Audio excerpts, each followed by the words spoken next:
Je suis très heureux de vous accueillir à l'émission Les Actualités prophétiques. Bien, nous sommes dans cette 4e saison et encore une fois, nous parlons directement à partir du pays de la Bible, le pays d'Israël. Et aujourd'hui, nous allons nous rendre dans un endroit qui est vraiment très intéressant. Ça s'appelle le Parc Davidson. Et bien sûr, c'est situé juste au sud de l'esplanade du Temple. En fait, c'est entre l'esplanade du Temple et la nouvelle cité de David qu'on a redécouvert depuis quelques années maintenant. Et surtout, depuis 2 ou 3 ans, on fait beaucoup de fouilles archéologiques dans la cité de David. Et je trouve ça vraiment super intéressant puisque nous savons que c'est à cet endroit que le Seigneur Jésus-Christ sera couronné roi des rois et Seigneur des seigneurs. Et c'est Dieu lui-même qui l'affirme dans le psaume, le 2e psaume. Il dit, « C'est moi qui va oindre mon roi sur ma montagne sainte, la montagne de Sion. » Bien sûr, de nos jours, si vous allez en Israël et vous vous rendez à Jérusalem, on va vous parler de la montagne de Sion, là où se trouvait la chambre haute. Mais en réalité, l'original, la véritable montagne de Sion, elle était située dans la cité de David, plus au sud que la ville actuelle de Jérusalem. Alors, nous allons nous rendre dans le parc Davidson, qui est un endroit où on a fait beaucoup de fouilles archéologiques aussi depuis ces dernières années. On a fait des fouilles archéologiques au sud de l'esplanade du Temple, et puis ça nous a permis de découvrir à nouveau les 3 portes d'accès à l'esplanade du Temple. Ça nous a permis de retrouver la porte de la prophétesse Hulda qui avait prophétisé dans l'Ancien Testament. Ça a permis également de voir ces pierres immenses qui étaient tombées lors de la conquête des Romains en l'an 70. Immenses pierres qui n'ont pas été bougées vraiment depuis cette époque-là.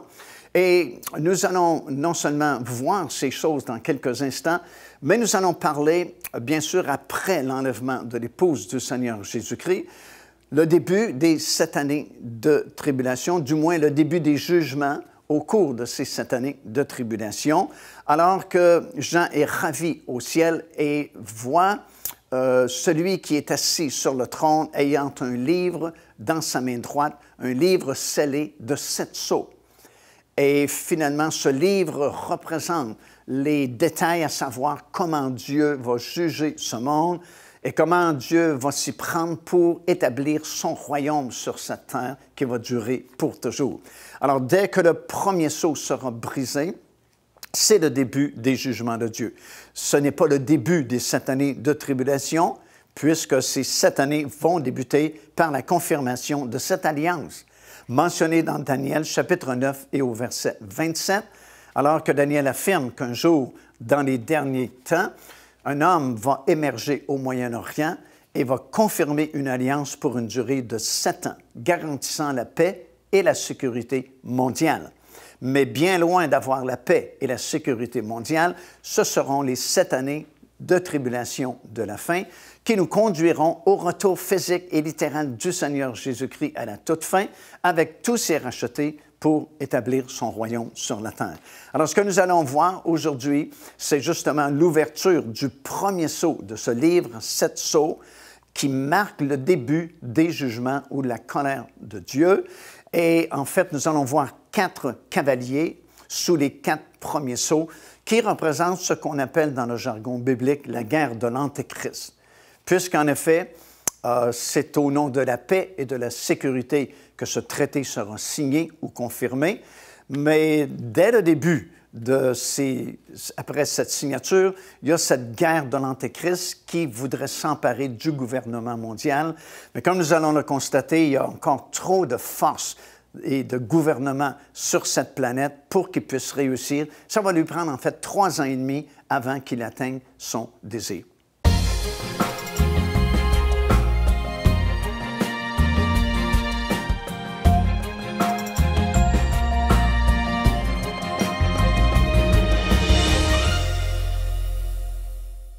Je me trouve présentement au sud de l'esplanade du Temple et nous avons une vue vraiment très impressionnante de toutes ces pierres que nous voyons ici qui appartenaient aux murs de fortification de l'esplanade du Temple et qui sont tombés en l'an 70 lorsque l'armée romaine a envahi la ville de Jérusalem.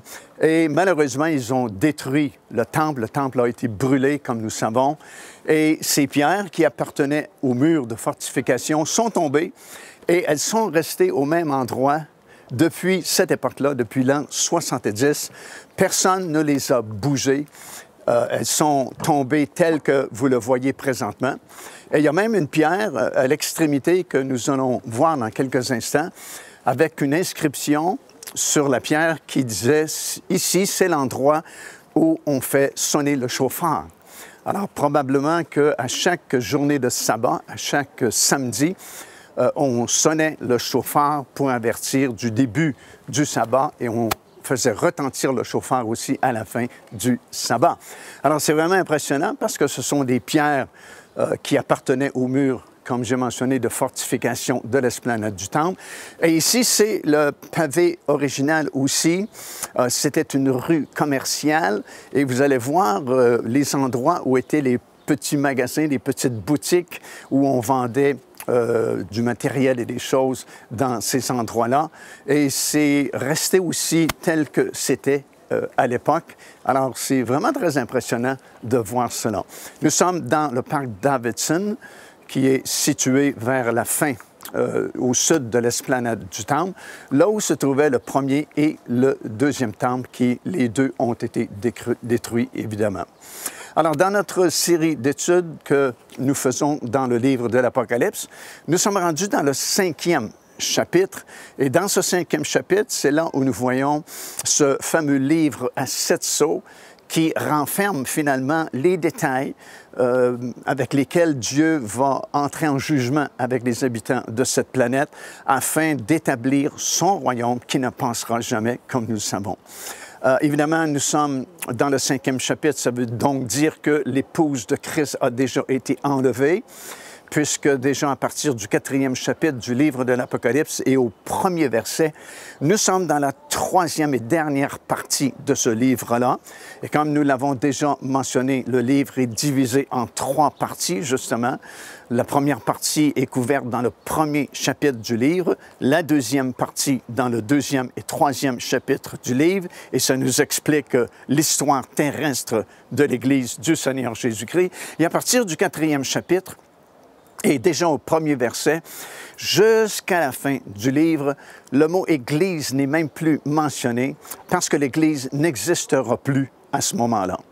Nous devons comprendre que l'Église n'est pas une institution éternelle. Ça n'a pas toujours existé et ça n'existera pas toujours non plus. L'Église a été fondée par la descente du Saint-Esprit sur les 120 disciples qui étaient réunis dans la chambre haute, ici, à Jérusalem, à quelques pas, justement, de l'esplanade du Temple.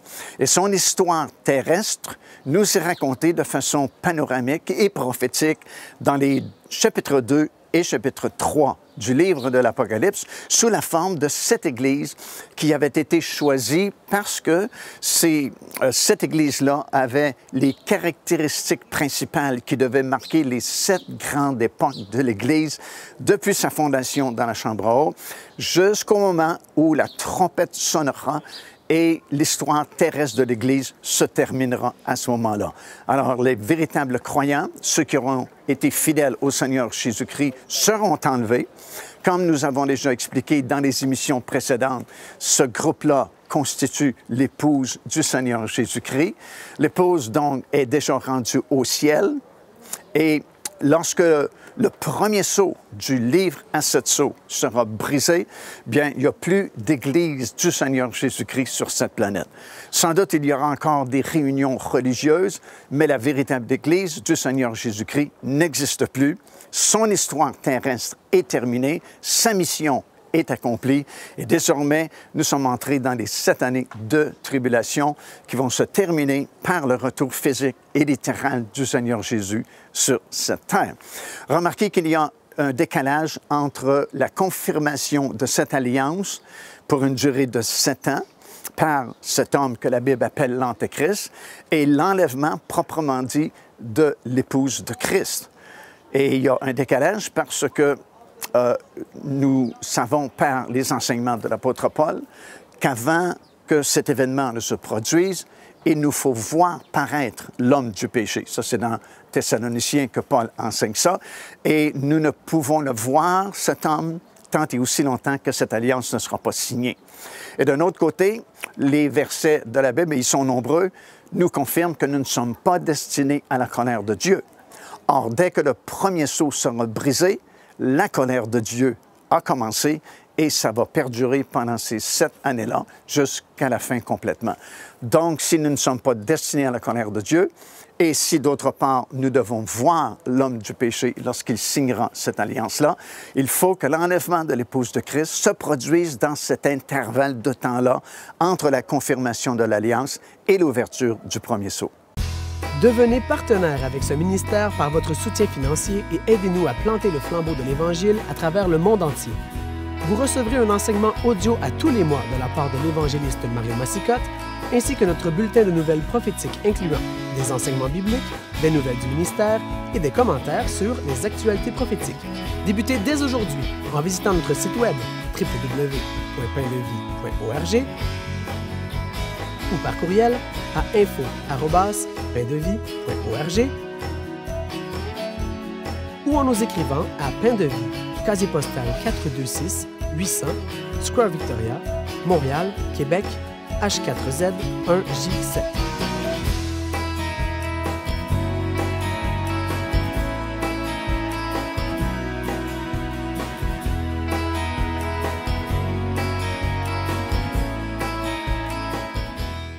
Alors, comme je vous le disais précédemment, ce sont les boutiques dans lesquelles les marchands vendaient leurs marchandises. Ici, c'était une rue principale qui était juste au pied du mur du sud de l'esplanade du Temple. Juste en haut, ici, vous avez la mosquée d'Al-Aqsa, qui est située au sud de l'esplanade, et le dôme du Rocher, qui est situé un peu plus loin. Mais ici, ce sont ces petites boutiques où on vendait différents articles, bien sûr, parce qu'il y avait toujours beaucoup de gens qui circulaient dans cet endroit-là, particulièrement aux 3 grandes fêtes annuelles, à la Pâque, à la fête de la Pentecôte et, bien sûr, à la fête des Tabernacles, où il y avait des centaines de milliers de personnes qui venaient à la ville de Jérusalem et qui venaient, bien sûr, au Temple également. Alors, c'est un endroit vraiment remarquable qui a été préservé depuis l'an 70, lorsque ces énormes pierres sont tombées de ce mur-là de fortification de l'esplanade du Temple. Alors, nous sommes toujours en train de parler de ce livre à 7 sceaux qui est mentionné dans le 5e chapitre du livre de l'Apocalypse. Et c'est à ce moment-là que le premier sceau sera brisé par le Seigneur Jésus-Christ lui-même. Comme j'ai expliqué précédemment, l'épouse du Seigneur Jésus-Christ, désormais, elle est au ciel. L'enlèvement a eu lieu. Cet enlèvement-là doit se produire dans ce laps de temps qui existe entre le moment où cette alliance sera confirmée. Ça, c'est dans Daniel chapitre 9 et le verset 17, parlant d'une alliance qui sera signée, qui sera confirmée entre Israël et plusieurs pays arabes aux alentours pour garantir la paix et la sécurité de la région. Mais en réalité, comme c'est écrit dans l'Épître aux Thessaloniciens, quand les hommes diront paix, paix et sécurité, alors une ruine soudaine fondra sur eux et ils n'y échapperont point. Parce qu'en réalité, dès le moment où cette alliance sera conclue, ce sont les 7 années de tribulation qui débutent à ce moment-là. Et à partir de ce moment-là, on ne peut plus revenir en arrière. Désormais, le compte à rebours a commencé et c'est calculé en années, en mois et en jours dans le livre de l'Apocalypse. Alors, on ne peut plus reculer, on ne peut plus revenir en arrière. Désormais, les 7 années de tribulation de la fin sont commencées et ça va se continuer jusqu'au retour du Seigneur Jésus-Christ sur cette planète. Alors, l'Église, elle est au ciel, l'épouse de Christ a été enlevée, et nous allons assister à cette grande cérémonie de l'ouverture du premier sceau du livre à 7 sceaux, parce que, comme j'ai dit également précédemment, ce livre-là va contenir les informations qui nous permettent de savoir, finalement, comment Dieu va juger ce monde et comment il va s'y prendre pour établir son royaume à la grandeur de la planète. Et c'est pourquoi le premier sceau sera brisé par le Seigneur Jésus-Christ lui-même, parce que, comme il est écrit dans ce 5e chapitre, personne, ni dans le ciel, ni sur la terre, ni sous la terre, n'a été trouvé digne de briser le premier sceau de ce livre-là, scellé de 7 sceaux. Seulement l'agneau de Dieu, le Seigneur Jésus-Christ, qui a donné sa vie sur cette planète, est digne d'ouvrir ce livre-là et de débuter les jugements de Dieu qui vont nous conduire jusqu'à la fin de ces 7 années de tribulation. Et lorsque le premier sceau est brisé, il y a un commandement aussi qui est donné par un des 4 êtres vivants, parce que, comme nous l'avons dit aussi, les saints vont participer au jugement avec le Seigneur Jésus-Christ. Et c'est pourquoi un des 4 êtres vivants est déjà impliqué et lui dit « Viens » et un cavalier va sortir monté sur un cheval blanc. Il y a 2000 ans, exilé sur une île, une multitude de mystères, une révélation pour le futur. Apocalypse. Découvrez les secrets et les bénédictions que l'apôtre Jean a écrits dans ce livre mythique, avec ce nouveau coffret DVD renfermant plus de 10 heures d'enseignement. Apocalypse, disponible au www.paindevie.org. Alors, comme nous l'avons vu, seulement le Seigneur Jésus-Christ, l'agneau de Dieu, a été trouvé digne d'ouvrir le livre à 7 sceaux après cette grande cérémonie qui aura lieu au ciel, après l'enlèvement, évidemment, de l'épouse de Christ, alors que la plupart des rachetés de l'Éternel seront déjà rendus là-haut, dans la présence du Seigneur. On va assister à cette grande cérémonie-là, et c'est vraiment une grande cérémonie parce que, si vous lisez attentivement le 5e chapitre, dans les premiers versets, c'est très solennel. On cherche dans le ciel, on cherche sur la terre quelqu'un qui serait digne de briser le premier sceau de ce livre-là, parce qu'évidemment, dès que le premier sceau sera brisé, alors là, c'est un enchaînement, le 2e, le 3e, 4e sceau, ainsi de suite, jusqu'au 7e sceau. Et puis là, quand le 7e sceau sera ouvert, s'enchaîne une autre série de jugements de 7 trompettes. Il y a 7 anges qui vont sonner de leur trompette. Et à chaque fois qu'un de ces anges sonnera de sa trompette, un jugement nouveau va s'abattre sur la terre. Et au coup de la 7e trompette, ça donne naissance à une autre série de 7 coupes de jugements qui finalement vont nous conduire à la fin des 7 années de tribulation.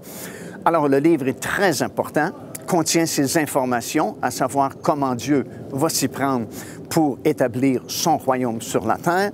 Et c'est évident que ce n'est pas n'importe qui peut se permettre de briser le premier sceau et de déclencher toutes ces séries de jugements jusqu'à la fin des 7 années de tribulation. Alors, ce sera une très grande cérémonie, très solennelle là-haut dans le ciel, à laquelle nous allons assister parce qu'encore une fois, l'enlèvement de l'épouse de Christ aura eu lieu.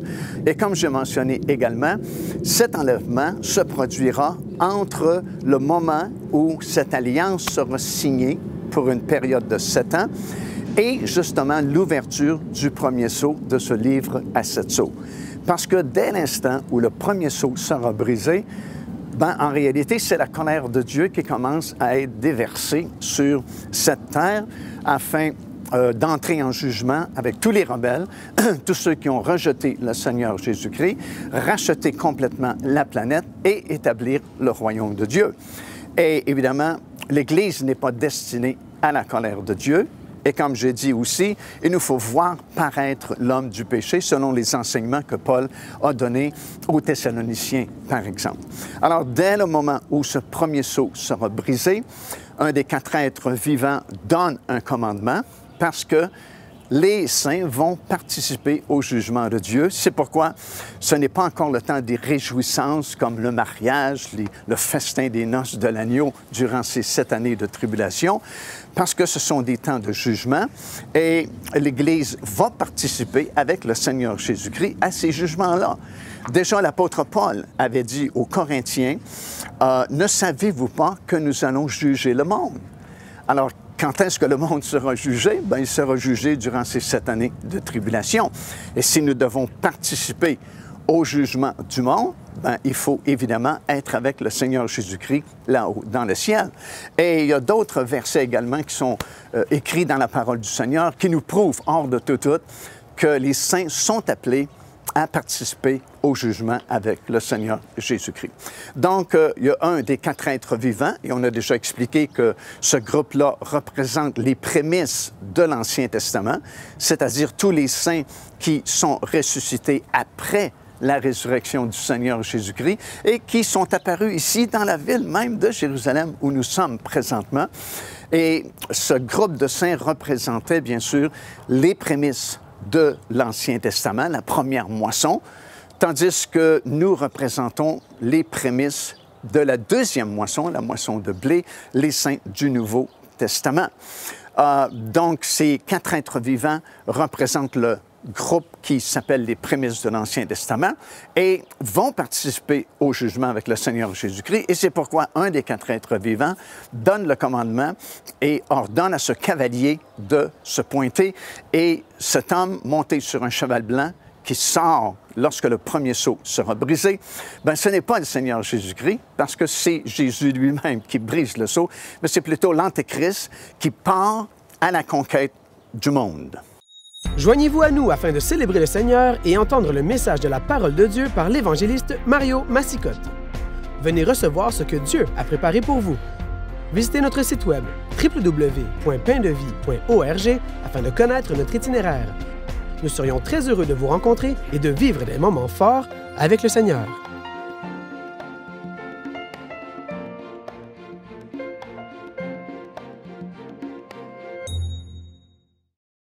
Alors, le cavalier monté sur un cheval blanc qui fait son apparition au moment même où le premier sceau du livre à 7 sceaux a été brisé, évidemment, n'est pas le Seigneur Jésus-Christ, parce que celui-ci n'apparaît qu'au chapitre 19 de l'Apocalypse, monté lui aussi sur un cheval blanc, mais cependant, c'est écrit sur son vêtement « Roi des rois et Seigneur des seigneurs », et c'est bien écrit dans le chapitre 19 que lui, c'est le véritable. Donc, si le Seigneur Jésus-Christ est le véritable au chapitre 19 du livre de l'Apocalypse, celui-ci, au 6e chapitre du livre de l'Apocalypse, est un imposteur.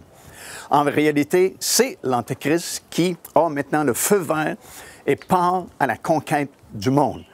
Nous devons noter cependant qu'il y a une différence entre la parution de l'Antéchrist au moment où celui-ci va confirmer cette alliance pour une durée de 7 ans, tel que prophétisé dans Daniel chapitre 9 et le verset 27, et le moment où il va partir à la conquête du monde.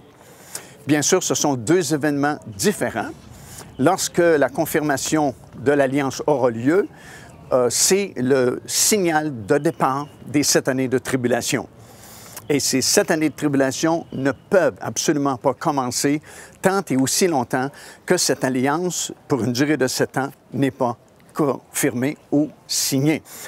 Si nous comprenons ça, ça peut éviter beaucoup de confusion parce que souvent, on entend dire, bien, nous sommes rendus au 3e cavalier de l'Apocalypse, au 4e cavalier de l'Apocalypse, ou nous sommes rendus dans tel chapitre du livre de l'Apocalypse. Non, c'est absolument impossible parce que ces 7 années de tribulation ne peuvent absolument pas commencer tant et aussi longtemps que cette alliance n'est pas confirmée ou signée tel que prophétisé dans le livre de Daniel, le chapitre 9 et au verset 27. Alors, il faut bien noter la différence qu'il y a entre la signature de cette alliance, qui marque le début des 7 années de tribulation, et ce moment ici, dans le chapitre 6, où le feu vert lui est donné de conquérir le monde. Parce qu'évidemment, au tout début, cet homme a confirmé cette alliance en promettant la paix et la sécurité. Et comme nous l'avons enseigné précédemment, il faut qu'il y ait un événement majeur qui se produise ici au Moyen-Orient, qui va précéder cette confirmation-là de cette alliance, va même provoquer la confirmation de cette alliance-là. Et c'est comme, à ce moment-là, l'Antéchrist va profiter justement du moment qui lui est donné pour émerger soudainement ici au Moyen-Orient, rallier différentes puissances du monde qui vont faire comme une coalition ensemble pour éviter une catastrophe encore plus grande. Et la confirmation de l'Alliance se fera sous le thème de la paix et de la sécurité. Alors, on va voir cet homme finalement comme un sauveur, comme un libérateur, comme un génie politique, si vous voulez, qui a réussi ce qu'aucune personne, aucune puissance de ce monde n'a réussi jusqu'à ce moment-là, c'est-à-dire avoir une entente ou signer une confirmation, ou confirmer plutôt une alliance de paix ici au Moyen-Orient. Mais son intention profonde, son agenda caché, si vous voulez, c'est de contrôler le monde, c'est de devenir le gouvernement mondial. Alors, peu de temps après la signature de cette alliance-là, qui avait promis la paix et la sécurité, il va justement partir en vainqueur, comme c'est décrit dans le 6e chapitre du livre de l'Apocalypse. Sa conquête du monde va débuter à ce moment-là, et il sera suivi de 3 autres cavaliers avec des couleurs différentes, comme nous le lisons dans ce 6e chapitre. Un cheval roux, le 2e, le 3e, c'est un cheval noir, le 4e, c'est un cheval pâle. Et remarquez les couleurs, ce sont les couleurs de la plupart des pays ici autour d'Israël. Alors, c'est vraiment ici que va se concentrer l'action. C'est ici que les choses vont vraiment se produire dans cette région-là du monde. Et ce sera terrible parce que le 2e cavalier déjà enlève la paix. De quelle paix parle-t-on? Bien, on parle de cette paix qui vient d'être signée, paix et sécurité pour une période de 7 ans. Mais déjà, la paix est enlevée. Le 3e cavalier va provoquer une famine mondiale. Alors, tout le monde sera affecté sur cette planète. Puis le 4e va avoir le pouvoir sur un quart de la population mondiale, surtout dans cette région ici du monde. Et ce sera le début des 7 années de tribulation, des jugements de Dieu. Et ce ne sera pas facile à vivre déjà au début de cette période. Car Dieu a tant aimé le monde qu'il a donné son Fils unique, afin que quiconque croit en lui ne périsse point, mais qu'il ait la vie éternelle. Téléchargez gratuitement l'enseignement « Le salut, c'est quoi ?» en visitant notre site web www.paindevie.org et recevez la grâce merveilleuse que Dieu vous offre. Ici l'évangéliste Mario Massicotte qui vous invite à vous inscrire à notre lettre de nouvelles électronique.